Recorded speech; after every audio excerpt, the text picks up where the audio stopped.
Hello, this is Scott Biceno, editor of telecoms.com at AfricaCom 2014, and I'm talking to Ahmad Farroukh, who's CEO of MTN South Africa. Hi, Ahmed. Thank you. So I gather you've just been on a panel here at the show where the discussion was this coexistence between operators and OTT players, such as Facebook, who I believe are on the panel. Can you just tell us sort of briefly how that panel played out? Actually, it was a very good, an excellent forum today when we met on the panel. I might say I came with a little bit sharpened weapons, right. But I was very happily surprised from Chris, who's was representing Facebook, right. on the way they put things into perspective. Okay, so what did they say? Now I think the approach is completely different now. Telcos are not the pipe. Telcos have put the investment. We and telcos have to cooperate together for our benefit. I mean, for benefit of both, and definitely for the stakeholder, and more importantly, for around 3 billion to have more access, let me say, to the internet. We share not one of the above, not two of the above. We share with him all of the above. If this is the approach, I think that it be followed between OTTs and telcos. I think it's a win-win, yeah. And I think the best would be really beneficial is the stakeholder or our subscribers. Okay, so I mean that's obviously really encouraging words from one of the largest OTT players. Yeah. The only question is, you know, it's great to hear these words, but how can this sort of greater cooperation be put into practice in your view? It can be put in practice actually if we work together. We need to modernize data, because at one point in time, OTTs, and somebody reminded Chris that even the boss of Facebook in the GSM in February last year conference said, well, telcos are pipes. He said, he's corrected this. He said this was not the intention. I think the cooperation started by offering the different services and how we need to see how we can charge and split collectively. Right. The issue is that, and that has been raised, it was very clear, is that from a revenue perspective, OTTs are much lower than telcos. Okay.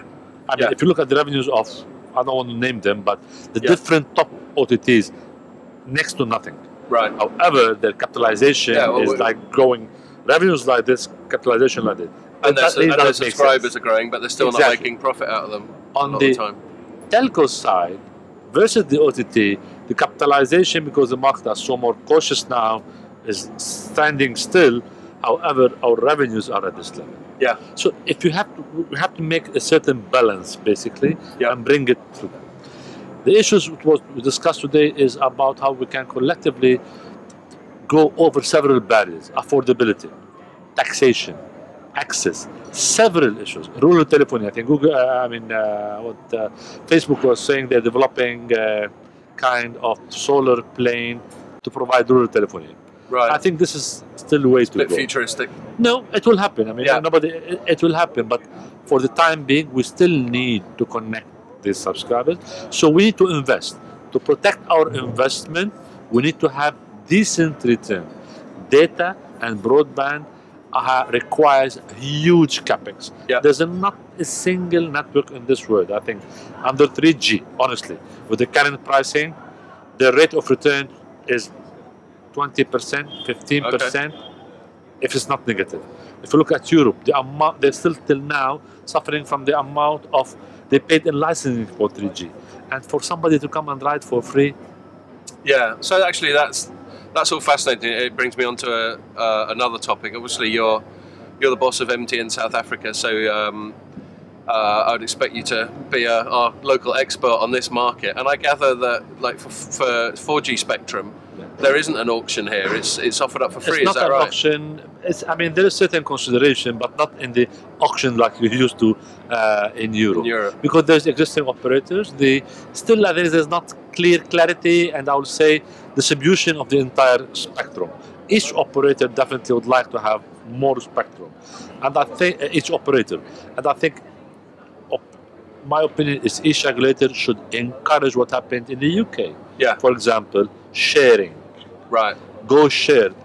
Frequency, go share. I think infrastructure.